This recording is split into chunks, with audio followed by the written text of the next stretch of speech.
So welcome back to Karthik bio academy YouTube channel. అయితే ఈ రోజు ఉన్నటువంటి డిఎస్సి పైన ఉన్నటువంటి తాజా సమాచారం ఏంటి అనేటువంటి అంశాన్ని చూస్తే, ఏపీలో ప్రభుత్వం మారిన తర్వాత వచ్చినటువంటి టీడీపీ ప్రభుత్వం మీద లేదా కూటమి ప్రభుత్వం మీద ఏపీలో ఉన్నటువంటి నిరుద్యోగులు చాలా ఆశతో ఎదురు చూస్తున్నారు.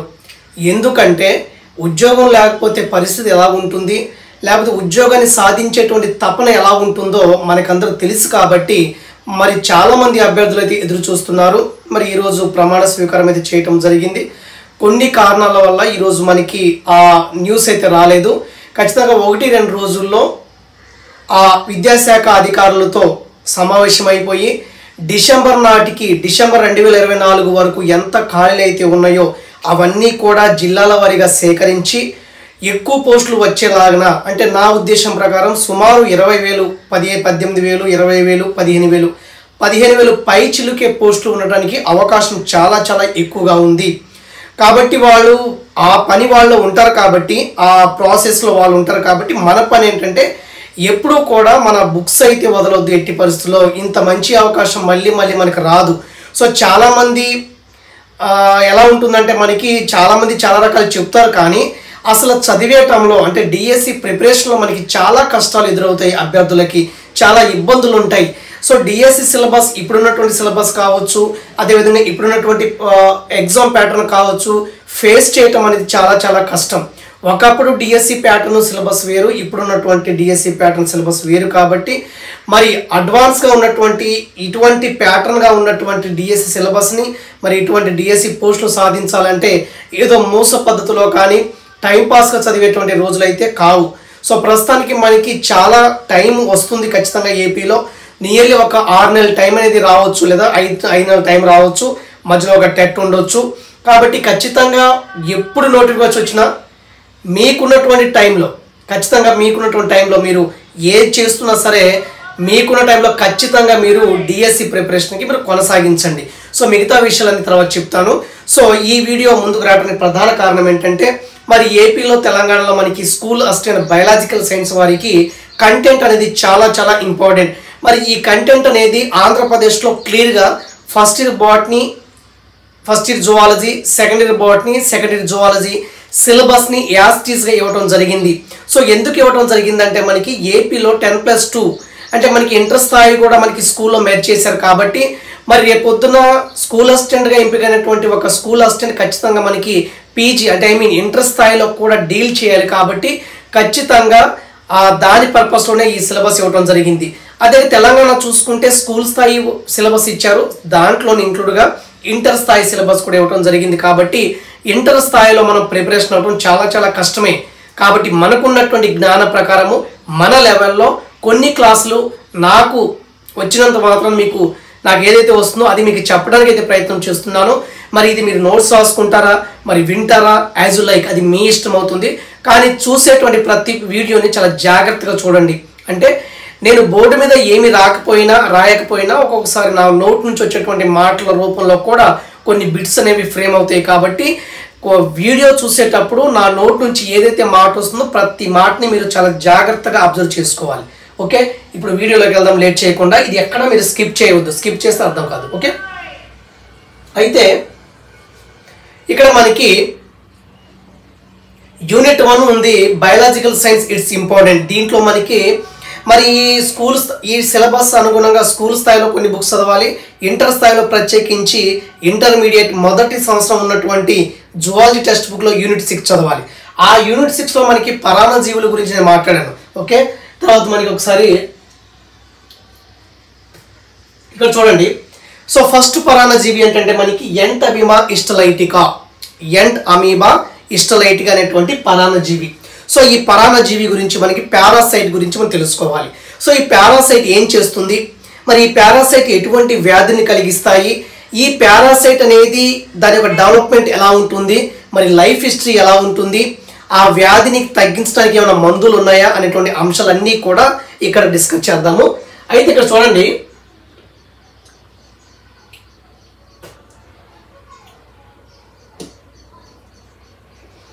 ఎంటవిమా ఇస్టలైటికా అనేటువంటి పరాన్నజీవి. సో ఈ పరాన్నజీవి చదివే ముందు అసలు ఇది ఎలాంటిది, దీని యొక్క క్లాసిఫికేషన్ ఎక్కడ ఉంది, మరి వర్గీకరణ ఏ ప్లేస్లో ఉంచారు అనే విషయాన్ని చూస్తే దీని యొక్క క్లాస్ ఏంటంటే మనకి రైజోపోడియా.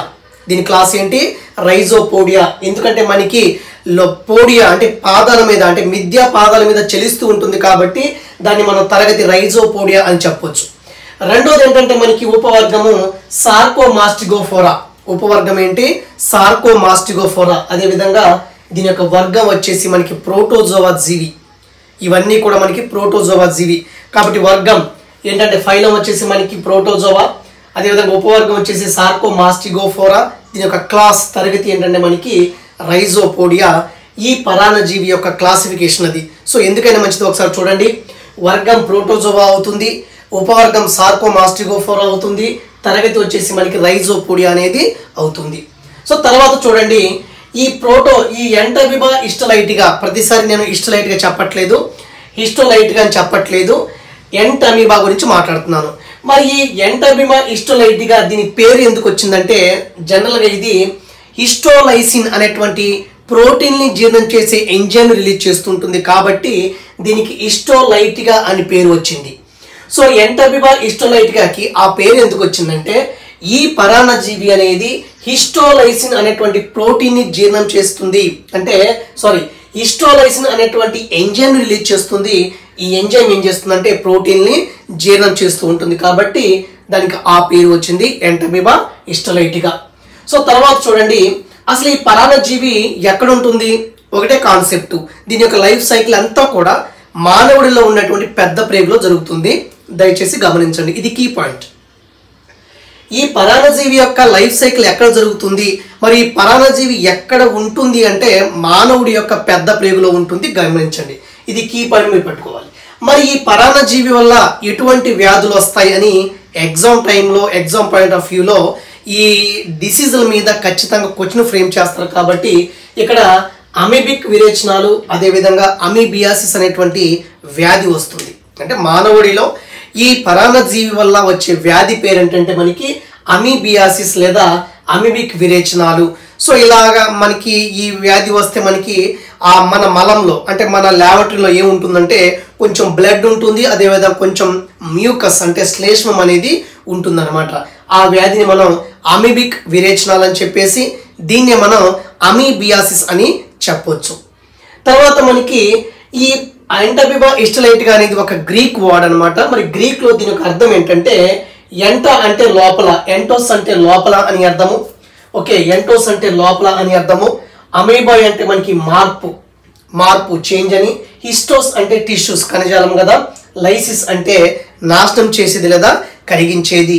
అంటే దీని అర్థం ఏంటంటే ప్రేగు గోడ లోపలని, అంటే ప్రేగు లోపల ఉంటుంది కదా, పెద్ద ప్రేగు లోపల లార్జ్ ఇంటెస్టైన్ ఇన్నర్ సైడ్ ఉంటుంది కాబట్టి ఈ పెద్ద ప్రేగులో ఉన్నటువంటి లోపల వైపు ఉన్నటువంటి ఆ యొక్క చిన్న చిన్న పార్ట్లని ఏం చేస్తుంది? కరిగించి వేస్తుంది, చిన్న చిన్న కణజాలాన్ని కరిగిస్తుంది అనమాట. అది దాని యొక్క అర్థం. సో ఇక్కడ చూడండి, మానవుడి పెద్ద ప్రేగులో ఇది ఉంటుంది. సో చాలా ఇంపార్టెంట్ ఏంటంటే ఇక్కడ మనకి దీని యొక్క నిర్మాణం అనేది ఇంపార్టెంట్. మరి ఈ పరాన్నజీవి తమ జీవిత చక్రంలో సుమారు 3 దశల్ని కంప్లీట్ చేసుకుంటుంది. అంటే ఈ పరాన్నజీవి మానవుల్లో ఎంటర్ అయిన తర్వాత వ్యాధిని కలిగించే వరకు మొత్తం 3 దశలుగా గుర్తించవచ్చు.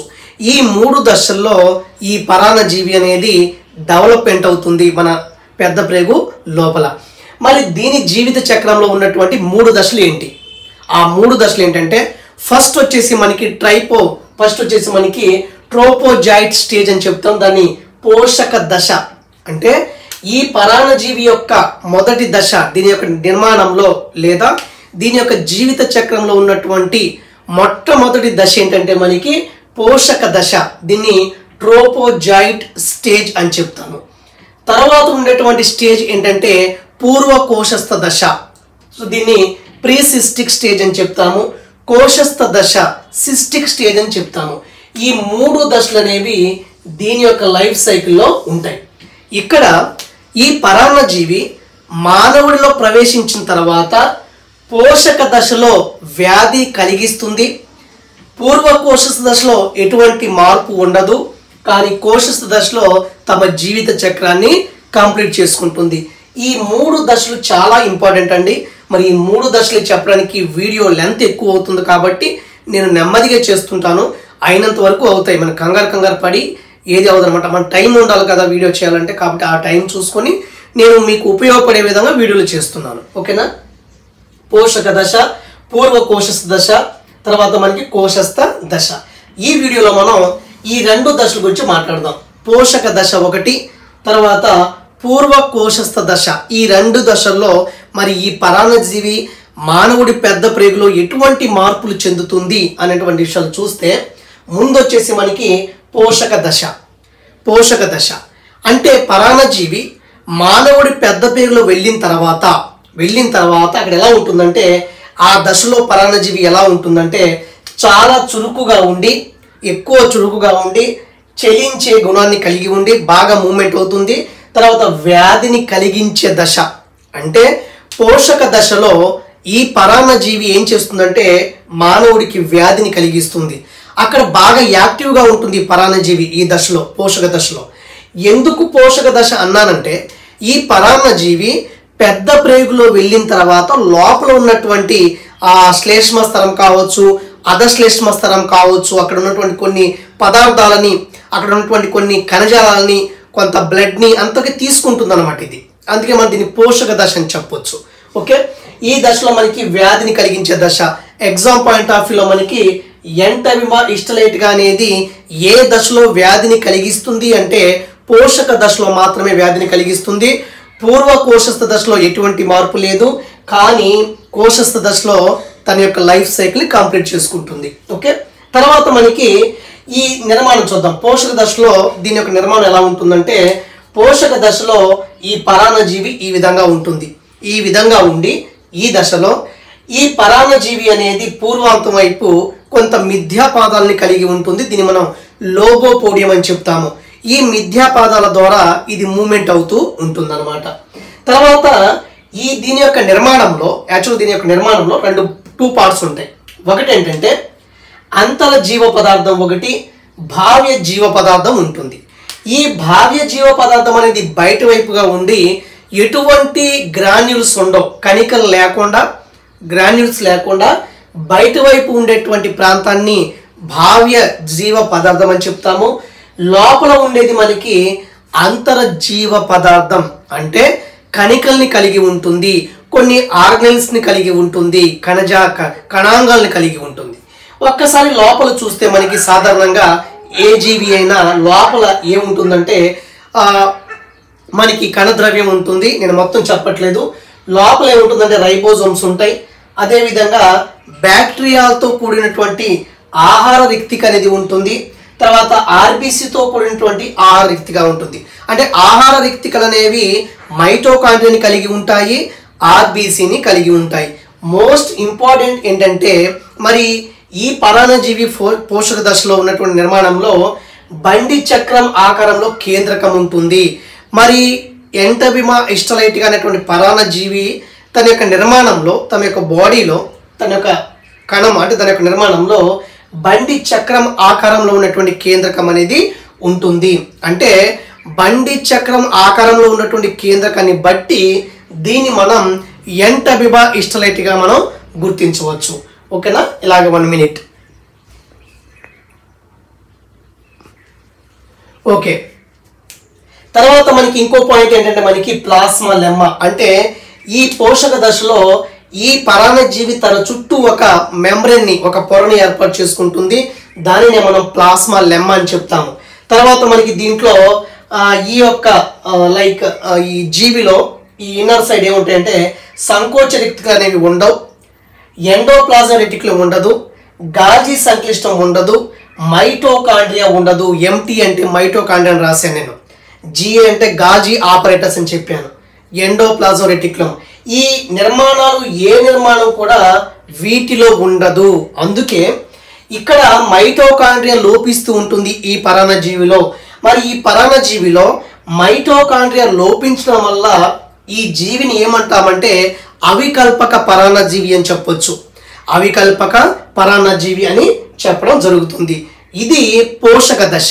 అంటే పరాన్నజీవి మన బాడీలో ఎంటర్ అయిపోయిన తర్వాత, పెద్ద ప్రేగులోకి వెళ్ళిపోయిన తర్వాత అక్కడ తను స్టార్ట్ చేసేటువంటి మొదటి స్టేజ్ని ఏమంటామంటే పోషక దశ. మరి ఈ పోషక దశలో ఈ పరాన్నజీవి బాగా యాక్టివ్గా ఉంటుంది, చక్కగా యాక్టివ్గా ఉండి బాగా చలించి మన వ్యాధిని కలిగించేటువంటి దశ ఏంటంటే పోషక దశ. అక్కడ నిర్మాణం చూస్తే ఈ నిర్మాణం అనేది ఇలా ఉంటుంది. ఓకే, తర్వాత మనకి రెండవ దశ ఏంటి, పూర్వ కోశస్థ దశ. ఈ పరాన్నజీవి రెండవ దశలో వస్తుంది. అంటే ఈ టాపిక్ని భిన్న రకాలుగా చెప్పొచ్చు, మనం అనేక విధాలుగా మనం డీల్ చేయవచ్చు. మనకి అర్థమయ్యే భాషలో మీకు చెప్తున్నారు. ఓకేనండి. తర్వాత మనకి పూర్వ కోశస్థ దశ, ఇది రెండవ దశ. ఈ దశలో ఈ పరాన్నజీవి ఎటువంటి వ్యాధిని కలిగించదు. ఒక పరాన్నజీవి మన బాడీలో ఎంటర్ అయిపోయిన తర్వాత పోషక దశ కంప్లీట్ అయిన తర్వాత పరాన్నజీవి parasite enter in to the precystic స్టేజ్లో దీంట్లో ఎంటర్ అవుతుంది. మరి ఈ దశలో ఏం చేస్తుంది పరాన్నజీవి? ఏమీ చేయదు, చలించదనమాట. అలాగే నాన్ మొటైల్ అలాగే ఉంటుంది, వ్యాధిని కలిగించదు. ఇక్కడ వ్యాధిని కలిగించదు. ఓకేనా. అక్కడ పోషణ అనేది అంత ఎక్కువ ఉండదు అనమాట. పోషణ ఏమి ఉండదు, వ్యాధిని కలిగించదు. తర్వాత నాన్ మొటైల్గా ఉంటుంది, అంటే చలించే విధంగా కాకుండా చలించలేనిగా ఉంటుంది అనమాట, మూమెంట్ కాదనమాట. ఓకేనా. తర్వాత ఈ పూర్వ కోశస్థ దశలో ఈ పరాన్నజీవిలో ఏమి నిల్వ చేసుకుంటుందంటే, ఈ పూర్వ కోశస్థ దశలో పరాన్నజీవి పని ఏంటంటే తన బాడీలో గ్లైకోజన్ రేణువుల్ని, అదేవిధంగా క్రోమాటైడ్ దేహాల్ని, అదేవిధంగా గ్లైకోజన్ రేణువుల్ని నిల్వ చేసుకుని తర్వాత ఉపయోగించుకుంటుంది అనమాట. ఇది పూర్వ కోశస్థ దశ. అంటే పోషక దశ ఒకటి, పూర్వ కోశస్థ దశ ఒకటి. ఇంకో చాలా చాలా ఇంపార్టెంట్ ఉంది. కోశస్థ దశలో అసలు దీని యొక్క లైఫ్ సైకిల్ ఎలా ఉంది అక్కడ తెలుస్తుంది మనకి. సో బాడీలో ఎలా ఎంటర్ అవుతుంది, పెద్ద ప్రేగులో ఏం చేస్తుంది, మళ్ళీ పెద్ద ప్రేగు నుంచి మనకి మలం ద్వారా బయటికి ఎలా వస్తుంది, ఆ మలం ద్వారా మనకి వేరే వ్యక్తికి ఎలా డిసీజ్ అవుతుంది, దీని లైఫ్ సైకిల్ ఏంటి అన్నీ కూడా మనం మూడో స్టేజ్ అయినటువంటి కోశస్థ దశలో మనం చూడొచ్చు అనమాట. ఓకే, తర్వాత ఇక్కడ చూడండి, మరి ఈ ఎంటబిబా హిస్టోలైట్గా అనేటువంటి పరాన్నజీవిని యాక్చువల్గా ఈ హిస్టోలైట్గా అనే పేరు ఎందుకు వచ్చిందంటే, ఈ పరాన్నజీవి ఒక ఎంజైమ్ ఉత్పత్తి చేస్తుంది. ఆ ఎంజైమ్ పేరు వచ్చేసి హిస్టోలైసిన్. ఇది ప్రోటీన్ని జీర్ణం చేసేటువంటి ఎంజైమ్, గుర్తుపెట్టుకోవాలా. తర్వాత మనకి అసలు దీని గుర్తింపు లక్షణాలు ఏంటి, దీన్ని మనం ఎలా గుర్తించాలంటే ఫస్ట్ క్యారెక్టర్ ఏంటంటే, ఏ పరాన్నజీవిలో అయితే మనకి బండి చక్రం లాంటి కేంద్రకం ఉంటుందో అది ఎంటబిబా అని చెప్పేసి మనం గుర్తించవచ్చు. రెండో క్యారెక్టర్ ఏంటంటే, ఆహార రిక్తికలో ఆర్బీసీ ఉంటుంది, గుర్తుపెట్టుకోవాలా. ఆహార రిక్తికలో ఆర్బీసీ ఉంటుంది. తర్వాత మనకి దీని యొక్క పోషణ ఎలా ఉంటుందంటే జాంతవ భక్షక రకం అనమాట. అంటే పెద్ద ప్రేగులో ఉన్నటువంటి బ్లడ్ని, అక్కడ ఉన్నటువంటి చిన్న చిన్న పొరల్ని తింటూ ఉంటుంది అనమాట ఇది. కాబట్టి జాంతవ భక్షక రకం ఒకటి, ఆహార రిక్తికలో ఆర్బీసీ ఉంటుంది, బండి చక్రం లాంటి కేంద్రకము. సో ఇది ఎంటబిబా హిస్టోలైట్ గురించి ఇంట్రడక్షన్. ఇంకో క్లాస్ చెప్తే చక్కగా మనకి దీని యొక్క అంటే పోషక దశ మాట్లాడాము, పూర్వ కోశస్థ దశ మాట్లాడాము, కోశస్థ దశ గురించి మాట్లాడితే దీని యొక్క లైఫ్ సైకిల్ ఎలా ఉంటుంది అని చెప్పేసి ఒక డయాగ్రామ్ డ్రా చేసి చెప్పాలి. అందుకే బోర్డు సరిపోదు కాబట్టి ఈ విధంగా చెప్పడం జరుగుతుంది. హోప్ అర్థమైంది అనుకుంటాను. మీరేం చేస్తారంటే ఫస్ట్ ఇయర్ జువాలజీ మీ దగ్గర ఖచ్చితంగా ఉంటుంది. అది 146 పేజీ ఎంత ఉంటుంది. దాంట్లో ఈ పరాన్నజీవుల గురించి ఉన్నాయి చూడండి. కానీ ఎగ్జామ్ పాయింట్ ఆఫ్ వ్యూలో ఖచ్చితంగా ఏ పరాన్నజీవి ఏ వ్యాధిని కలిగిస్తుంది అనే కోణంలో ఖచ్చితంగా బిట్ ఫ్రేమ్ చేస్తారు. నెంబర్ 1. నెంబర్ 2 ఏంటంటే ఆ పరాన్నజీవిలో ఎన్ని స్టేజెస్లో కేంద్రకం ఉంటుంది, మరి ఎన్ని స్టేజ్లో కేంద్రకం ఉన్నప్పుడు ఏ స్టేజ్లో మానవుడికి ఎఫెక్ట్ చూపిస్తుంది అనేటువంటి కోణాల్లో ప్రశ్నలు అడగటానికి అవకాశం అయితే ఉంది. ఓకే, ఈ వీడియో మీకు నచ్చితే లైక్ చేయండి, ముందు షేర్ చేయండి, మిగతా నలుగురు కూడా ఉపయోగపడుతుంది. ఇక రెండో వీడియోలో పార్ట్ 1 ఎంటబిబా హిస్టోలైట్గా పార్ట్ 1 ఇది ఏ అనే వీడియో. ఎంటబిబా హిస్టోలైట్గా బి అనేటువంటి వీడియోలో కోశస్థ దశ గురించి మాట్లాడాలి. మరి ఈ పరాన్నజీవి ఇంకేమైనా వ్యాధిని కలిగిస్తుందా అనేటువంటి కోణంలో మాట్లాడాలి. ఓకే, ఇది ఏపీ అభ్యర్థులకి చాలా యూస్ఫుల్గా ఉంటుంది, తెలంగాణ అభ్యర్థులకి రివిజన్ పర్పస్లో ఉపయోగపడుతుంది. ఇద్దరికి చాలా ఉపయోగపడుతుంది. మీరు ఎన్నైనా బుక్స్ చదవండి, ఎన్ని క్లాసులు వినండి, ఎక్కడైనా కోచింగ్ వెళ్ళండి, కానీ ఒక వీడియో నా ఛానల్ నుంచి వచ్చింది అంటే ఎంతో కొంత ఉపయోగపడుతుందనే ఉద్దేశంతోనే చేస్తుంటాను. ఎందుకంటే ఇది చాలా టైం టేకింగ్ ప్రాసెస్, చాలా దీని కష్టం వేరే ఉంటుందండి. ఏదో అల్లాటప్పుగా మనం యూట్యూబ్లో అప్లోడ్ చేయట్లేదు. దీని వెనకాల కొంచెం గ్రౌండ్ వర్క్ అనేది చాలా ఎక్కువగా ఉంటుంది. దయచేసి గమనించండి. మీకు అమూల్యమైనటువంటి కామెంట్ బాక్స్లో పెట్టండి.